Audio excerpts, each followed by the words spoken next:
ये 2021 में अगर आपको ये इस नाले के समान ये झाड़ जो नाले के किनारे लगा है ऐसा बना रहना है, तो सबसे पहली चीज यिर्मयाह 29 chapter verse 13-38, And ye shall seek me and find me, and when you shall search for me with all your heart. या फर्स्ट थिंग आपके लाइफ में ये शुरुआत करो, set aside time with God every day. हर दिन प्रभु के साथ में एकांत में बैठने का एक समय आप नियुक्त कर लो। अगर आपको वो पेड़ बनना है जो नालियों के किनारे लगाए जाए और आपके जीवन में फलवंत होना है, ये 2021 आपको आशीर्वादित होना है, तो आप पहला चीज क्या करो अपनी लाइफ में, प्रभु बोलता है अगर तुम मुझे ढूंढेगा तो मैं मिलूंगा। तो प्रभु को ढूंढने के लिए एक जगह निकालो आपके लाइफ में। 24 घंटे के अंदर आपने एक टाइम प्रभु के साथ सेट करो, ये टाइम प्रभु मैं आपको दूंगा, बस ये टाइम में दुनियादारी किसी को भी नहीं दूंगा। आप एक टाइम को सेट कर लो, ये आपका पहला स्टेप है। Second Hebrew chapter 1 12 verse 1 and 2। इस कारण जबकि गवाहों का ऐसा बड़ा बादल हमको घेरे हुए हैं, तो आओ हर एक रोकने वाली वस्तु और उलझाने वाले पाप को दूर करके वह दौड़ जिसमें हमें दौड़ना है, धीरज से दौड़ो और विश्वास से करता और सिद्ध करने वाले यीशु की ओर ताकते रहे। यीशु की ओर ताकते रहो, looking unto Jesus. Second part ये लाइफ में आपका डेली लाइफ के अंदर क्या करो, यीशु की तरफ। कोई भी चीज हो आपका नजर किधर होना चाहिए, यीशु के। आपको दुनिया में धोखा होगा, दुनिया के अंदर आपको दगेबाजी होगी, आपका नजर यीशु की तरफ लगा रहे, क्योंकि इतना गवाहों का बादल आपको घेरा हुआ है। एंड बहुत अच्छा शब्द है, ही इज द फिनिशर, वो हमारे जीवन का लेखक है और हमारे जीवन का फुल स्टॉप है वो। मतलब माता के गर्भ से लेकर आपका दुनिया में जो ये सब उसने पहले बना के रखा है। फिर इधर उधर जाके वो तोता वाले के पास हाथ मत दिखाओ, वो कुछ नहीं बताएगा तुम्हारा जीवन बनाने वाला, लिखने वाला, भविष्य घटने वाला सब वो बैठा हुआ। उसको छोड़कर हम इधर उधर नजर नहीं फिरे। Praise the Lord. अक्सर ये है संसार के अंदर। तो सेकंड पॉइंट जो है, पुट योर आइज और look away to Jesus. Third, 1 Corinthians chapter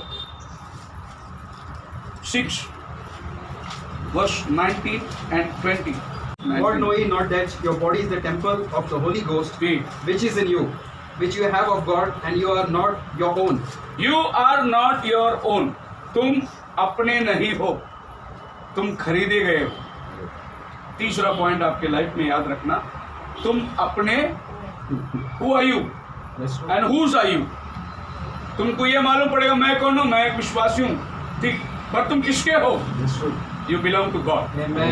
क्योंकि जिसने आपके लिए लहू बहा कर खरीदा है, आप उसके हो गए हो। So you belong to God, और गॉड को मालूम है कि आपका लाइफ को कैसे सेट करना है। Praise the Lord.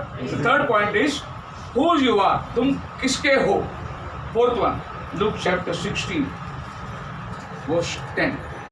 जो थोड़े से थोड़े में सच्चा है वो बहुतों में भी सच्चा है, और जो थोड़े से थोड़े में अधर्मी है वो बहुतों में भी अधर्मी है। Yes, start with small thing, little. थोड़े से कामों में शुरुआत करो। मतलब पहली जगह 5 स्टार होटल मत खरीदो, पहला वड़ा पाव बेचो, वहां से स्टार्ट करो काम। प्रभु बोलते हैं थोड़े में अगर तू वफादार रहेगा तो तू बहुतों का अधिकार बन सकता। यहाँ से चालू करो। तो ये 2021 के अंदर बहुत बड़ा सपना देखने की जरूरत नहीं, छोटे से काम में शुरुआत करो, प्रभु वहाँ बरकत देगा, फिर आप बड़े हो सकते। फॉर एग्जाम्पल मैं आपको बताता हूँ, अगर आपके पगार आज 5,000 रुपए है, आप सोचते कि जब पगार बढ़ेगा 10,000 तब मैं दशवान दूंगा, नहीं, पहले 5,000 में दे, प्रभु तेरे को 10,000 देगा। अगर तू 5,000 में नहीं दिया तो 10,000 देने के टाइम बोले 20,000 हो गया तो जरूर दूंगा, मैं नहीं देगा। प्रभु बोलते थोड़े में तो वफादार है। विद लिटिल थिंग्स, छोटे छोटे चीजों में। सिस्टरों को मैं बताता हूँ, आपके घर में अगर तेल आटे की कमी ना हो तो आपने हर दिन खाना पकाने के टाइम आप आधा किलो चावल पकाते, एक मुट्ठी चावल आप निकाल के बाजू रखो, वो आपका दशवान है, निकाल के बाजू रखो। आपको पता चलेगा वो चावल किसको यूज करना है, वो बात की बात है, लेकिन आप हर चीज के अंदर प्रभु के लिए एक दशवान निकालो। थोड़े से थोड़े में हम लोग काम नहीं करते, हम कहाँ से, हमको पगार नहीं आता, लेकिन आपके पास और बहुत सारा चीज है जिसमें से आप दे सकते, लेकिन हम लोग वो सब मतलब उतना सोचते नहीं हम लोग। लेकिन आप वहां से शुरुआत करो, छोटे से छोटे में आप वफादार रहो, थोड़े से थोड़े में आप प्रभु के लिए निकालो। देखो प्रभु बोलता है छोटे में स्टार्ट कर। अगर तू थोड़े में ही वफादार नहीं है तो बहुतों में कैसे होगा? इसके लिए थोड़े से start with little things. And the fifth thing, Proverbs chapter 27 verse 17. Iron sharpeneth iron, so a man sharpeneth the countenance of his friend. Invite other person into your life. एक जोड़ीदार बना दो. बाइबल बोलते हैं लोहा लोहा को धार लगाता है. वैसे ही अगर तुम्हारे जीवन को प्रभु में बनाए रखना है तो तुम एक और साथीदार को पकड़ो जिसकी संगति में तुम रहोगे तो दोनों लोहा अपने आप को धार कर सकता है. Praise the Lord. प्रभु ने बोला 2-2 जन जाओ सुसमाचार के लिए. अकेला किसको भेजा नहीं है, 2-2 जन जाओ. क्यों प्रभु ने 2-2 जन जाया? क्योंकि अगर एक कमजोर हो तो दूसरा उसको संभाल सकता है. इसके लिए प्रभु ने बोला 2-2 करके जाओ, विटनेस बन के जाओ. आप भी जाओगे विजिटिंग को, किधर भी जाओगे तो अपने साथ हमेशा एक ब्रदर को साथ में लेके जाओ. 2 जन जाने से क्या होता है, तुम सेफ हो. अगर तुम गिरने का संभव है, तुम्हारा जोड़ीदार तुमको उठा के खड़ा रहेगा. तो तुम 2 जन रहेंगे तो आपस में एक को तुम लोग संभाल सकते हैं. तो आखिरी चीज जो 5th पॉइंट है, take a partner in your life.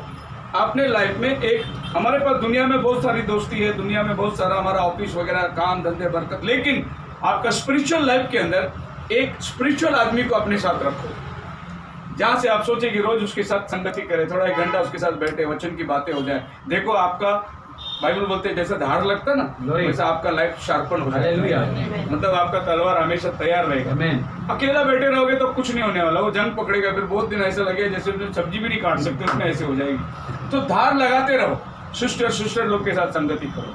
जब भी वक्त मिलेगा, टाइम है दोपहर को, जाओ दूसरे सिस्टर के घर पे जाओ, वहाँ बैठो, वहाँ 2 गीत गाओ, प्रार्थना करो, संगति करो. इससे क्या होगा, आपका विश्वासी जीवन धार में बना रहेगा. ब्रदर लोग काम के अलावा टाइम मिला यहाँ वहाँ बैठ के आ जाए, आप किसी फेलोशिप में कोई एक भाई के साथ बैठकर वचन की बात है, आपका जीवन हमेशा देखो वो भाई वचन को शेयर करेगा, उसके जीवन में गवाही शेयर होगी.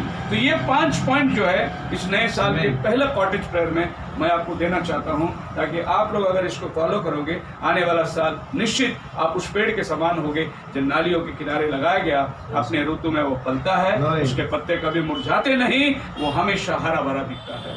आपको कोई आशा